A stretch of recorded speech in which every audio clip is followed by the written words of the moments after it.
It's time once again for Evidence for Faith. This is the Christian Evidences and Worldview radio program where we explain the benefits of Christianity for personal happiness and human flourishing. I'm Keith Kendricks. Hi, I'm Dr. Mike Larakis. Check us out at evidenceforfaith.com. That's evidence, the number 4, faith.com, where you can get podcasts of the past shows. You can also subscribe to iTunes and get our podcast that way. And we have a Facebook group, so you can dialogue with us that way. If you'd like to email us, go to email@evidenceforfaith.com. Well, Mike, welcome back to the show. You have not been on the show for a long time. I think it's just about 4 months, Keith. It's good to be back. So catch us up a little bit. What have you been doing? How have you been staying busy? Well, part of the problem is the electronic media deluge that's being instituted in medicine that's changing the face of medicine forever. We're actually in the process of going electronic as far as electronic medical records, and I never realized how substantial a task that is, not only for myself, but also for my staff as far as downloading all the records into individual sections of a patient's electronic chart. So no free time to get on the radio. It's been very, very difficult. Well, welcome back. Good to be back. And you did a trip recently too, right? Yeah, we actually went to Ireland. We flew into Shannon Airport in the southern part of that Emerald Isle and spent 3 days in the southern part in Galway and 1 day on the Aran Islands where they make the famous fishermen's sweaters. Did a lot of sightseeing. I took over 600 digital images, which I was very excited about since photography is my love as far as hobbies go. And then we spent 3 days in Dublin, which I found very fascinating because we were able to go to Trinity College and see the Book of Kells, which was the first highly art-decorated form of manuscript that was ever of the Bible that was ever made. So that was very, very interesting. We also were able to go to the Chester Beatty Library. Now, he was an American businessman who has probably the most extensive collection of scriptures going back to antiquity, perhaps 200 to 300 AD. Wow. So we were able to spend about 3 or 4 hours in his library alone looking at some of the documents and manuscripts that were available. I would have loved that. To him. Oh, and you will go there one day just for that museum, and I know that you'll spend probably a week in that museum alone. But it was really an interesting trip, and highly recommended if you've never been to Ireland or Scotland. Just a very, very different part of the world. Well, Mike, while you were gone, we added another radio station to the network. So we want to welcome our new listeners from KLMG in Omaha and Lincoln, Nebraska, who listen to us Fridays at 5:30 p.m. So welcome, Omaha. All right, we've got a quote of the day, actually a couple quotes of the day, from two of my favorite people, two of probably the strongest apologists of the 20th century. So this one's from Francis Schaeffer, and he's talking on the subject of morality and whether it's objective or relative. He says, if there is no absolute moral standard, then one cannot say in a final sense that anything is right or wrong. By absolute, we mean that which always applies, that which provides a final or ultimate standard. There must be an absolute if there are to be morals, and there must be an absolute if there are to be real values. If there is no absolute beyond man's ideas, then there is no final appeal to judge between individuals and groups whose moral judgments conflict. We are merely left with conflicting opinions. That's Francis Schaeffer again. Francis Schaeffer is absolutely correct on that. Yep. Interesting. I have another quote for you, Keith, also one of my favorite authors. C.S. Lewis had to say this about eternity. Now, listen closely, because it's one of those dichotomies which we're going to get into in a little bit that he touches base on, and he says this about eternity. Christianity asserts that every individual human being is going to live forever, and this must be either true or false. Now, there are a good many things which would not be worth bothering about if I were only going to live for 70 years, but which I had better bother about very seriously if I'm going to live forever. Right. Very interesting. So you either are going to live or you're not. And if you're only live for 70 years, you can do whatever you want because there are no more moral absolutes. If you're not going to live for 70 years but forever, there are moral absolutes and there's a moral lawgiver. And hence the conflict between worldviews. Indeed. Well, a news item that came up that I thought was pretty interesting. This is about gambling and alcoholism. The headline said gambling is more of a problem in the U.S. among adults than drinking is. Wow. That's a surprise to me. It says that experts in gambling addiction at the University of Buffalo, and this is, they mention here John Welt as the principal investigator, and they surveyed 2,000 some odd teens and 2,000 some odd adults. And what they found, it says that gambling increases during teen years, peaking between ages 20 to 30, and then declines over age 70 and is more widely reported than the use or abuse of alcohol. It says problem gambling among men is twice that of women. That's interesting. Well, I don't think so, Keith. I think that men are, more, by and large, more risk-taking when they're in their teen and 20 years. So that would explain the difference then. Yeah, that thrill and the risk. So it also says it's also more frequent and problematic as socioeconomic status gets lower. And Welt says that rather than gambling for recreation, lower socioeconomic groups create further problems by pursuing gambling as a way to make money. You know what's interesting about this, Keith, since we are broadcasting from the greater Atlantic City metropolitan area, I would think that a lot of this goes hand in hand, the gambling goes hand in hand with actual alcohol consumption. Yeah. It's very well known that if you're in a casino environment, they will lavish you with free drinks because your ability to think properly and clearly is going to be hampered by alcohol excess. So it's to the casino's advantage to intoxicate you, if you will. But I would think that, even going back to a Super Bowl party where the guys are gambling and they're making bets, and, even if it's the Final Four in the NCAA tournament, that alcohol and gambling go hand in hand, especially amongst the younger men, teenage and age 20 group. And I'm sure that you and I know we've both seen some real tragedies occurring around Atlantic City because of the problem of gambling. Absolutely.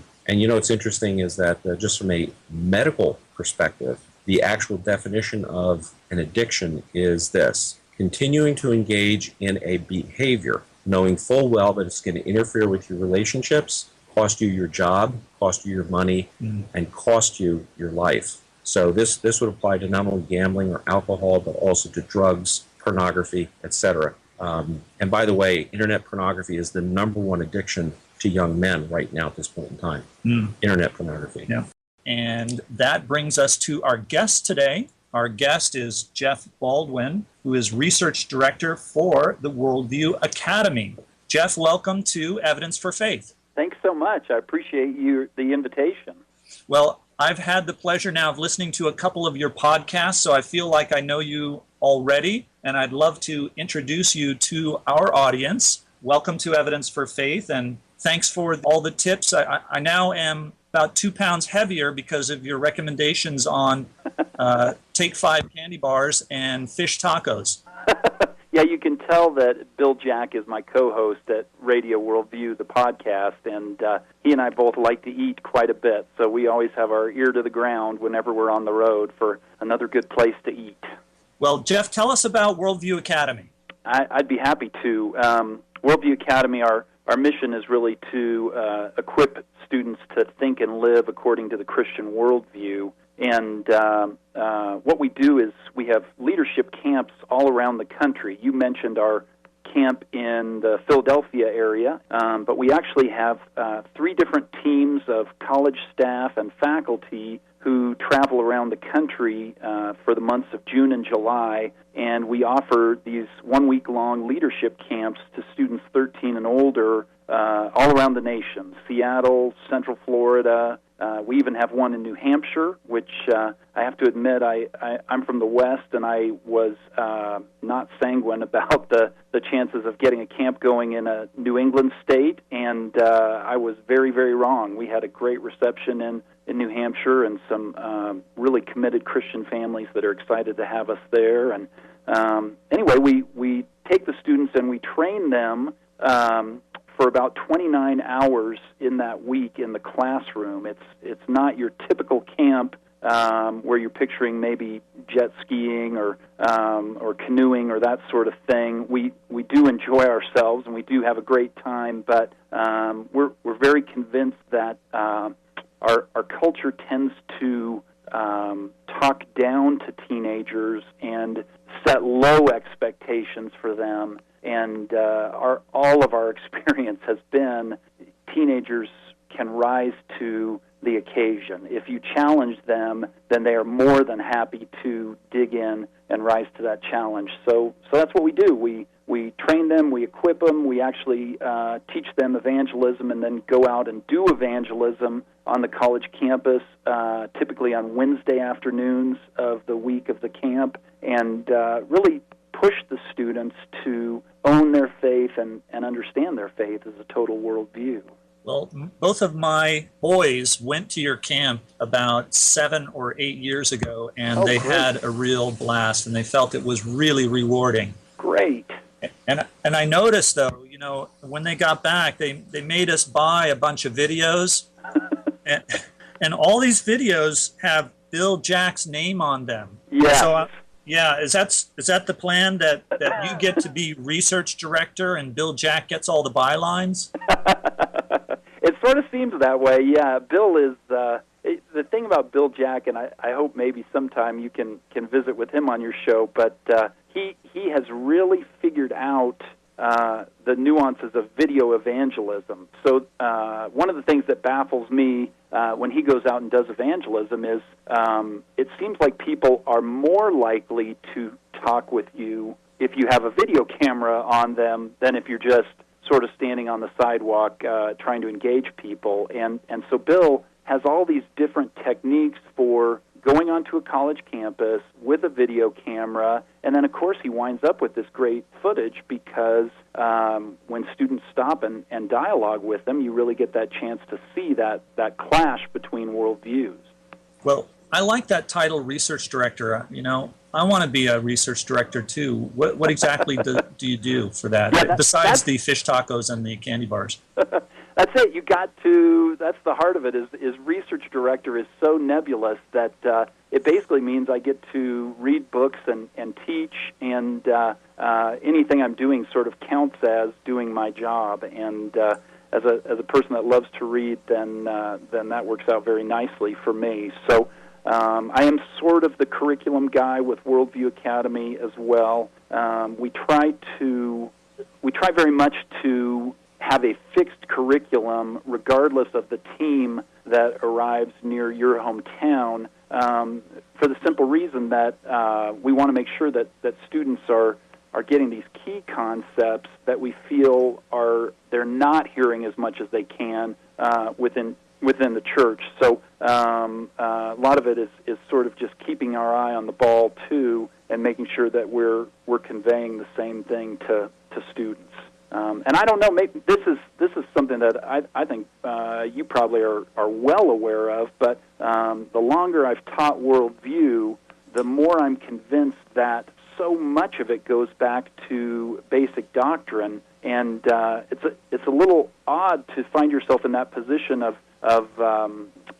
teaching worldview, which is sort of in some Christian circles it's viewed as a new thing. It's sort of viewed as, hey, Francis Schaeffer kicked this off, and this is a brand new way of thinking about things. And yet, the more I do it, the more I find myself just coming back to the incarnation, creation, the nature of man, and really just hammering home for students that these are ideas that match reality and then are going to have good consequences when we embrace those ideas in reality.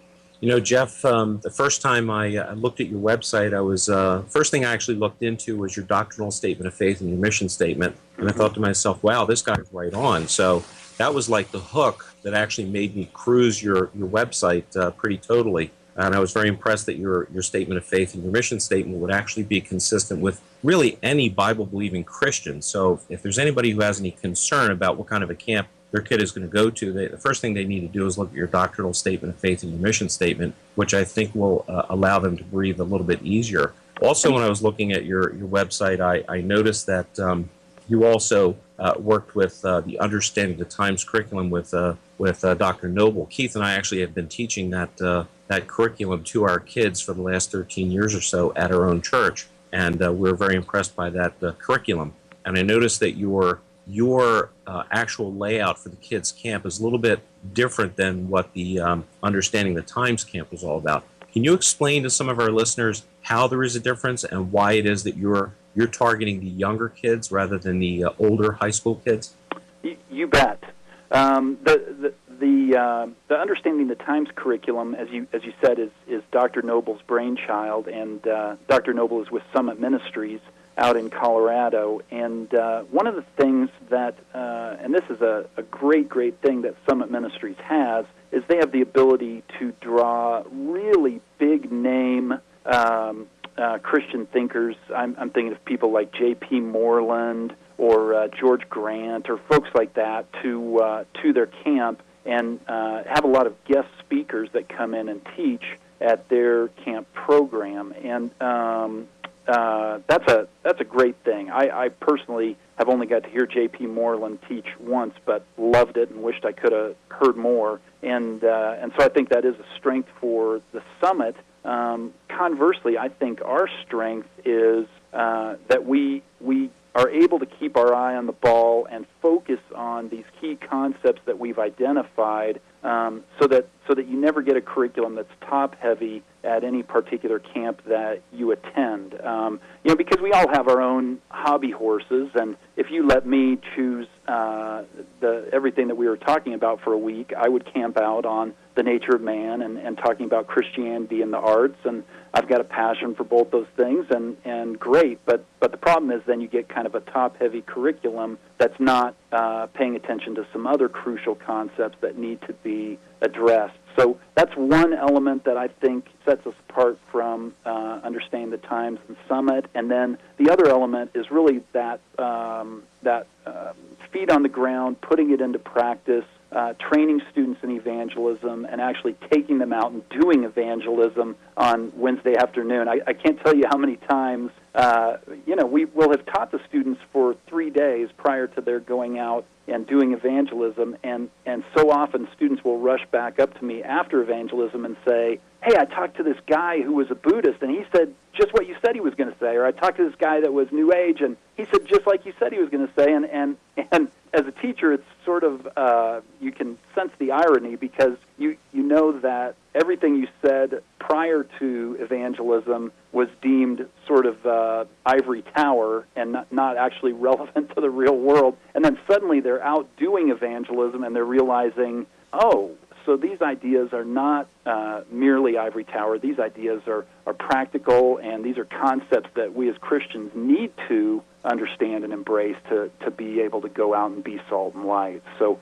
we're pretty proud of our practical application at Worldview Academy, and really try to emphasize that with the students, that this is not just head knowledge. It needs to be translated into heart knowledge. Well, if you're just joining us, you're listening to Evidence for Faith. I'm Keith Kendricks. Hi, I'm Dr. Mike Larakis. And we are speaking with Jeff Baldwin, who is Research Director of Worldview Academy. You can email in comments or questions. You can do that to email@evidenceforfaith.com. Well, Jeff, you said that you are a great reader, and I notice on your website you have this terrific link to a curriculum. I guess you teach this in a Christian school, but it's thegreatbooks.com. Right. And I have been a fan of the Great Books for probably 25, 30 years. And so this was a real thrill to see another list of some of the greatest books ever written. Well, and that's, I'd like to hear your take on this as well, but to my mind, when you really get down to teaching worldview, what I'd like to say to people is that there's a sense in which worldview is not a subject, it's the subject, and there's a tendency for us sometimes in the church to teach worldview as a discipline. You know, you teach chemistry, you teach English, and then alongside that you teach worldview. And I definitely think there's a place for that, but what you're trying to do is flip the switch with your student so that they really do understand that God is sovereign over all things, that the Christian worldview is relevant to all aspects of reality, and then to get the student to carry that worldview with them wherever they go. And so when you talk about the great books, that to me is sort of the second step with worldview training. Is you say to a student, okay, you get this. You understand that there's no distinction between the sacred and the secular. You understand that God is relevant to every discipline. So now let's jump into the great conversation. Let's hear the big questions that Plato asked and see what Christianity has to say to those big questions. Let's hear how Dante is sketching out the afterlife and hear what Christianity has to say to Dante's version of the afterlife. And when you carry the worldview into the great conversation like that, I really think students then get this exciting feel for that's right. Christianity is not just for Sundays. Christianity is not just for Bible study. This is a total worldview that addresses every aspect of reality. Well, let's talk a little bit about some of those concepts, because you do have at your website a list of some of the basic, not just the topics that you talk about at camp, but the background concepts that help to decide what topics you are going to talk about. So you mentioned this secular sacred dichotomy. Can you elaborate on that for our listeners? Just exactly what are you talking about?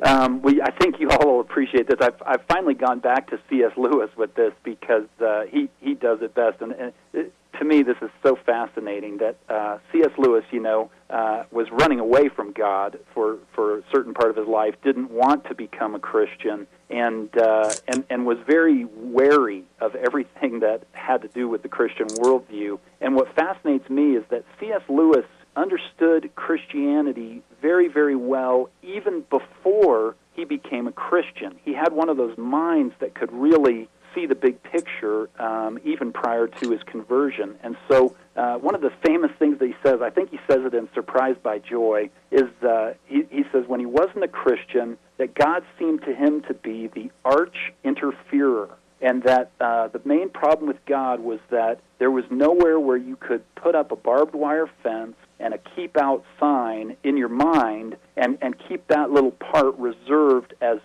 primarily yours, as having nothing to do with God. And I just think, wow, how amazing that C.S. Lewis saw that even before he trusted Christ, because that is that idea that there is no distinction between the sacred and the secular. As humans, we want to, in our flesh, we want to reserve something as sort of this is mine. I'm autonomous over this. This doesn't have anything to do with God. And it's not always a sinful thing. It may be something like fishing. We just say, well, I can't imagine how fishing or how God is relevant to fishing, so this is my little thing where I've put up the barbed wire and I've put up the keep out sign. This is a secular thing as opposed to a sacred thing. And of course, to think that way is to totally lose sight of the sovereignty of God, that He is our Maker and our Redeemer, that all of reality is under His rule, and it's absurd to sort of think that we can step out of sacred reality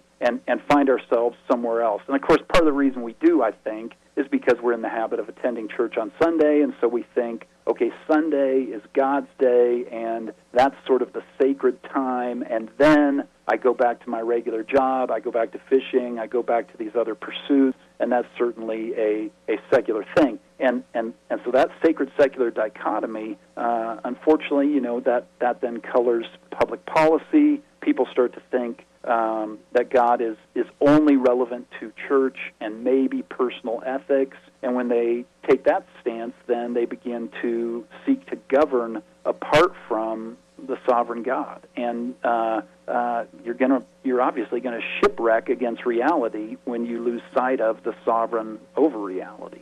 I know this was for me a personal issue. As I began to get busier in the church, I began to resent this kind of intrusion into my time until I finally realized, excuse me, it's not my time. The only time I have is the time that God gave me. It belongs to God. And that was a real step forward for me when I began to realize that it's not my time, it's God's time. That's a great point, because it's ultimately a stewardship issue too, as you just said, that there's some things that we think we have that are ultimately ours, and the whole principle of biblical stewardship is that everything belongs to God. There's nothing, He's certainly given you things for a time to be a good steward over, but there is nothing that is fundamentally yours, and you are the Lord and Master over deciding how you dispense of it.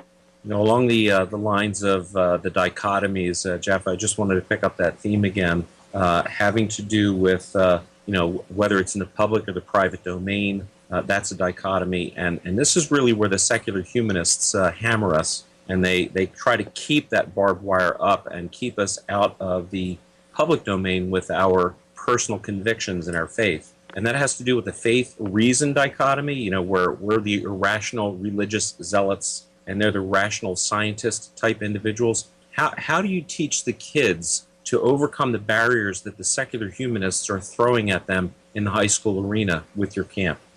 Fantastic question. That's a great observation. That's one of the things that I think is crucial for our Christian students to understand is that everyone has faith. And that's not the way that secular humanists portray themselves. They are very careful to say that they are on the side of reason and suggest that it's only Christians and perhaps some New Agers or Mormons or somebody like that that are on the side of faith. And so, as you say, they set up that faith-reason dichotomy. And what we're very careful to do at camp is to remind students that everyone operates according to faith, that it's atheists sometimes refer to themselves as unbelievers, and unbeliever really shouldn't be a word, because as human beings, we have to. We're not infinite, we're not eternal, we're not all-knowing, and so we have to put our faith in certain first principles to even function in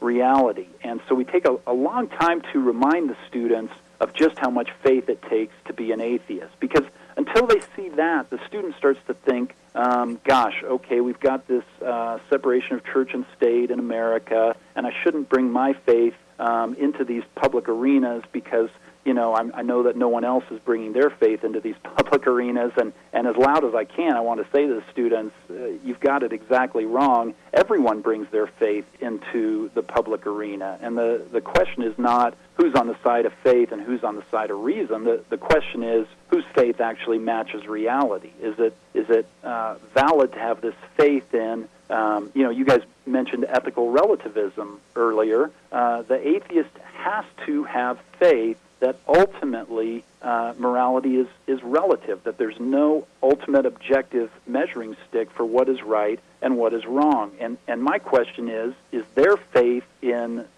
subjectivism right, or is the Christian faith in absolutes fixed in the character of God right? And everywhere we go, we bump up against absolutes in the real world, and yet still the atheists are saying to us, no, you guys have faith and we have reason. I just want us to shout it from the rooftops. It takes a lot of faith to be an atheist. It takes a lot of faith to believe that there is no God. It takes a lot of faith to believe that ethics are relative, and it's a mistake to operate as though, yes, Christians are people of faith, but all those other folks we see walking around in our town are not operating according to faith. Well, Jeff, we've got the sound promo file from your website that tells people a little bit about the camp, so we'll go ahead and play that. Josh has got that ready to roll. Great. This summer, on a campus not far from here, the light of Scripture and the power of servant leadership will come together in a most remarkable way. It's a place where the search for truth begins with the Bible, and heartfelt devotion to Christ doesn't mean an unplugged mind. Welcome to a leadership camp where games have purpose, where laughter is a common language, and encouragement an abundant staple. Here, students take ownership of an empowering Christian worldview, not because it's a trend, but because it's unmistakably true.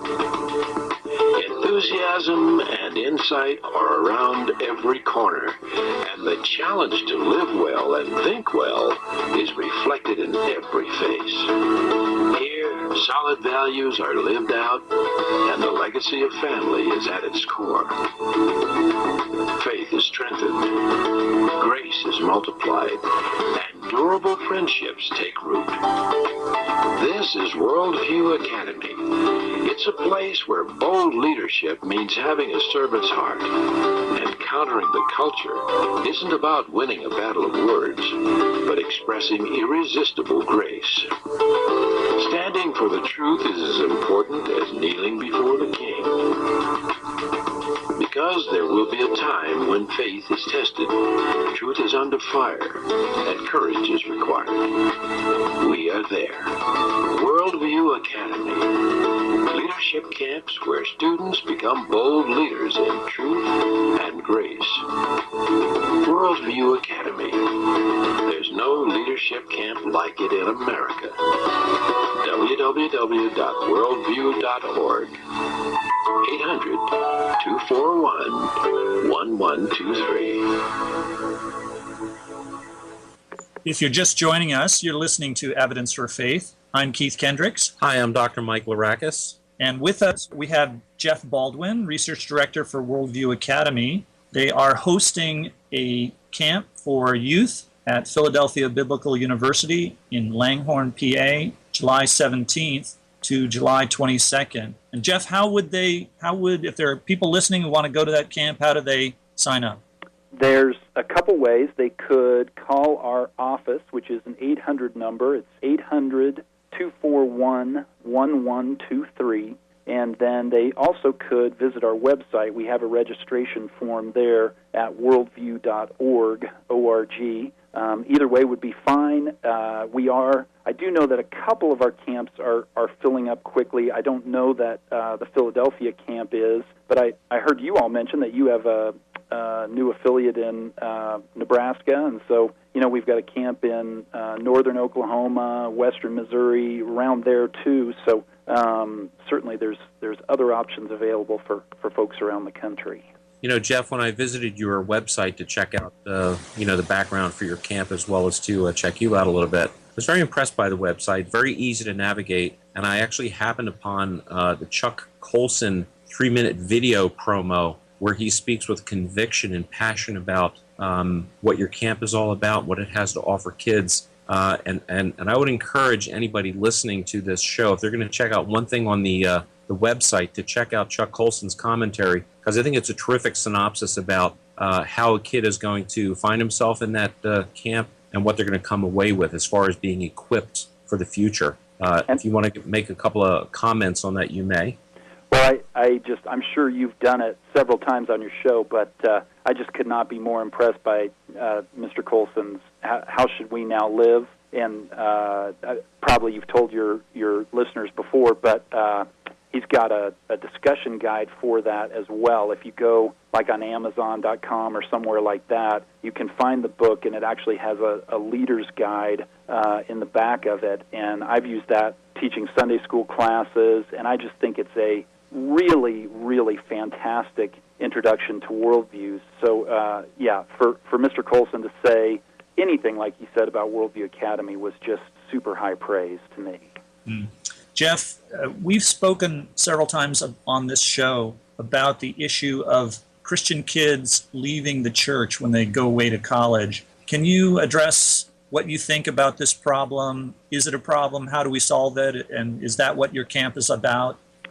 It is in part, and it is a problem. You certainly can make a strong case for that. I think ultimately, I'll just be blunt here and say, ultimately I think the problem isn't solved until people really begin to see Christianity as something that requires us to love God with our minds as well. 2 Corinthians 10:5 tells us to take every thought captive for Christ, and Romans 12:2 says that we're to be transformed by the renewing of our minds, and I think we gloss over that. I think there's plenty of Christians who have this sense that education is really only sort sort of a means to an end, and the only really important thing about education is getting that diploma so that you can get that good job. And I obviously, Worldview Academy is seeking to equip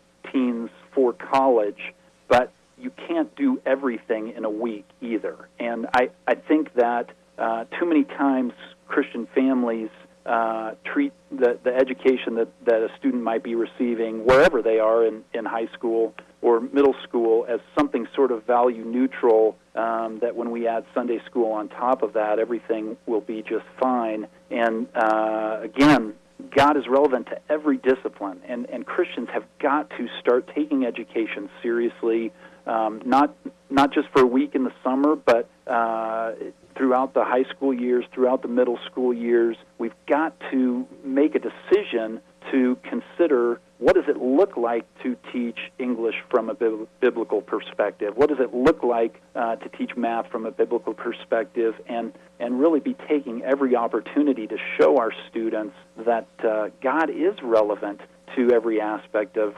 reality. The implicit message in the public schools is that God doesn't really have anything to say to history or anything to say to English. And I'm not condemning all public school teachers, but when you say we don't get to bring the Bible into the school, you're implying the Bible doesn't really have anything to do with these 5 days of education either, and it does. It has everything to do with understanding reality. And until we can convey that to our kids, I don't think we're going to have a lot of success equipping them for secular colleges. One of the problems with that, as I see it, Jeff, is that it has to do with the bankruptcy of atheism. Now, you touch on these topics during your camp, and I noticed that it was the bankruptcy of atheism, the New Age, Islam, and popular cults. But just getting back to the atheism problem, we've already mentioned that it was a faith commitment on the atheist's part, and I think that the secular humanist philosophy has been so entrenched and institutionalized that it affects every area of the higher learning system in the United States, from high school to college. Your camp somehow is going to turn the tide, I believe, in our young people's thought process. Tell the listeners how that'll happen. Well, I hope that's true, and I think it is. I agree with you completely about, and it goes back to what we were saying, right? That if we think there's a reason versus faith dichotomy, well, the secular humanists have taken real care to say that they're on the side of reason. And so the message is then we don't want to bring faith into education, but it's more than appropriate to bring reason into education. And since secular humanists are on the side of reason, then it's very appropriate for us to be teaching evolution and ethical relativism and all of these other things that go hand in hand with that. And Christians, you're right, Christians have to go back to reminding people there's some first principles that the atheist takes on faith, first principles that the Christian takes on faith. Now let's talk about which of those first principles actually seem to match reality, and that's a big part of what we're hoping to do at our camp. But I'll be honest with you, I think we are training a generation to train the next generation more completely, to pay more attention to that biblical education. So I certainly don't think Worldview Academy is the be-all and end-all, but I am very optimistic about our work, but I'm optimistic about it in that long chain of events where the next generation says, hey, if this is real, if our faith is relevant to every discipline, then we need to take education more seriously from kindergarten on. We need to wipe out this anti-intellectual bent within the church, and we need to take every thought captive for Christ. Mm. Well, Jeff, I don't know if you know, but Evidence for Faith has been doing the past 5 shows. We've been talking about critical thinking and critical thinking skills, and I see that that's one of the areas that you do address at your camps. Can you delve into a little bit the importance and just exactly how you approach that topic? Sure.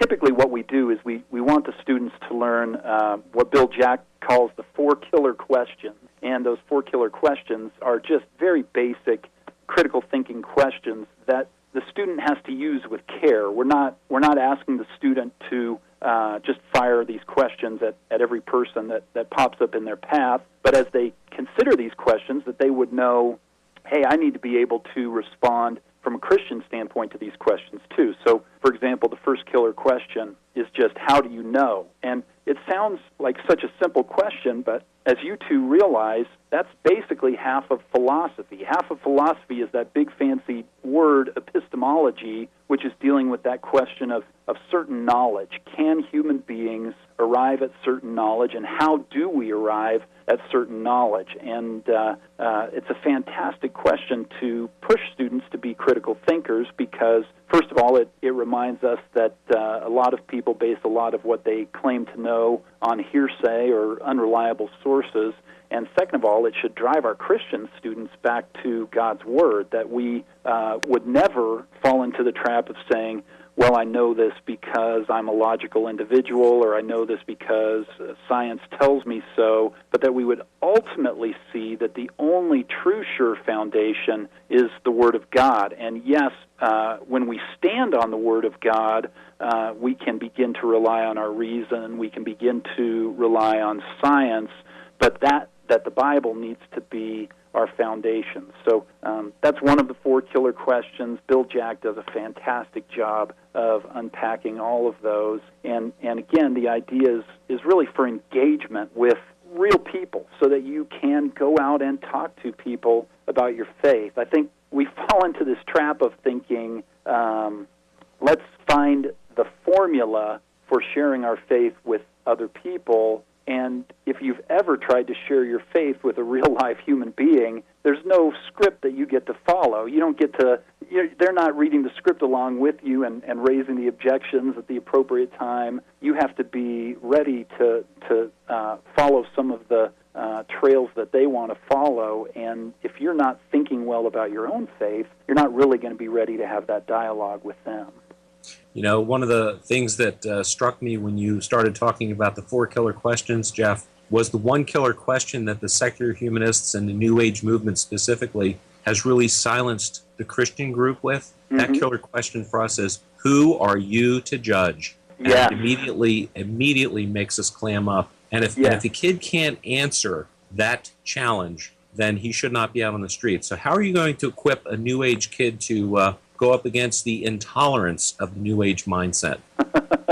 Well, and that's why, that little phrase, ideas have consequences, gets said so much in Christian worldview circles, but it gets said so much because it's true and it's fundamental to what we're doing. Well, what we should be as Christians saying to people is, the reason we're seeking to dissuade you of some of your ideas is because they're ideas that don't match reality, and when you embrace ideas that don't match reality, those really are going to have bad consequences in your life. And of course, the most obvious example is the person who thinks that they can fly, right? If you look up at a 10-story building and see somebody on the roof sort of flapping their arms, and they've got this idea that they can fly, out of love, you need to rush to the top of that building and earnestly seek to dissuade them of that bad idea, because you know that if they pursue that bad idea, there are going to be very bad consequences for them. And I know that's unpopular in our current culture. I know that it makes us seem like busybodies a lot of the time as Christians, but if ideas have consequences, then we get to throw out this whole sort of wishy-washy mindset that any idea is equally valid. In practice, we know that that's not true.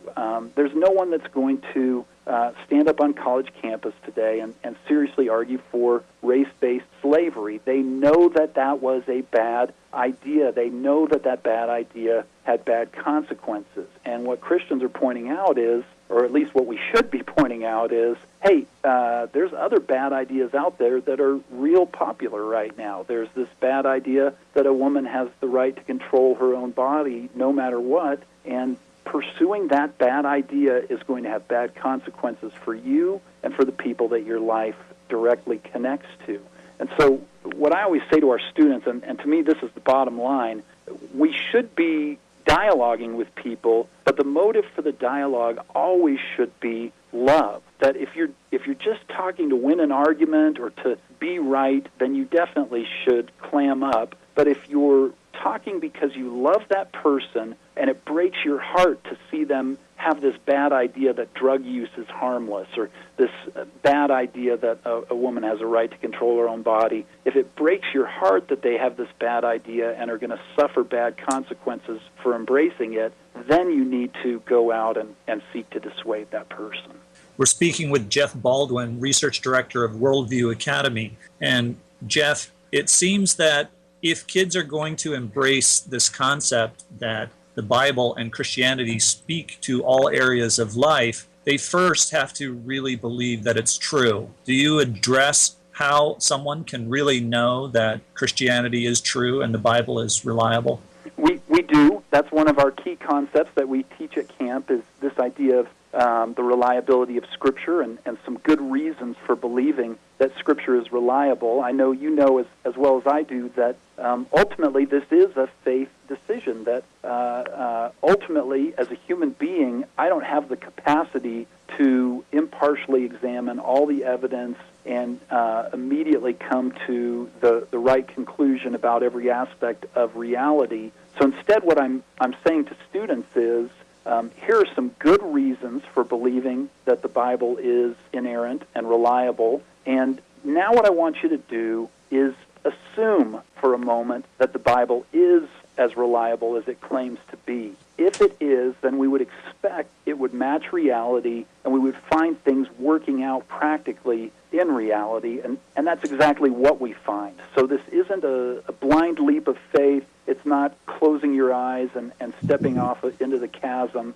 It's very much a reasonable faith to adhere to, but bottom line, it is still faith. And as you can tell, when we talk at Worldview Academy, the assumption, what we like to do is have the students try on worldviews. Let's pretend atheism is true. Let's pretend ethical relativism is true. What have we got to say to Adolf Hitler? Well, come to find out, we don't honestly have anything to any good reason for condemning Hitler if atheism is true and we have no foundation for absolutes. But if Christianity is true, this revulsion that you feel for the policies of the Third Reich is a valid revulsion, and it actually goes back to these absolutes that exist in the character of God.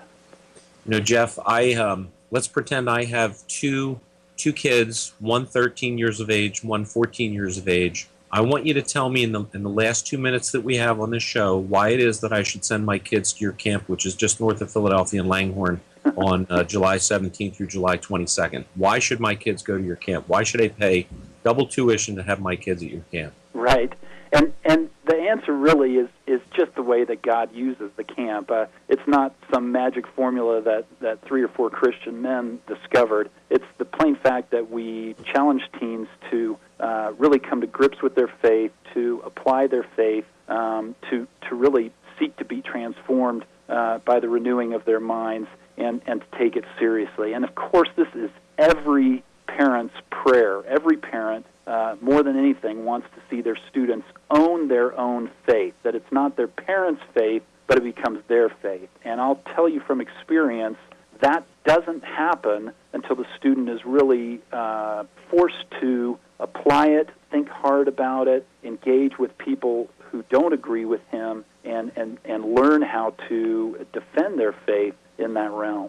You've been listening to Evidence for Faith. We've been interviewing Jeff Baldwin, who is Research Director of Worldview Academy. Jeff, I really want to thank you for coming and telling us about the camps. And boy, thanks so much for inviting me. I thoroughly enjoyed this. Good luck to everything that you do. Thank you. You've been listening to Evidence for Faith with Keith Kendricks. Hi, I'm Dr. Mike Larakis. And join us again for more reasons to believe. And always remember that the best reason for being a Christian is because it's true.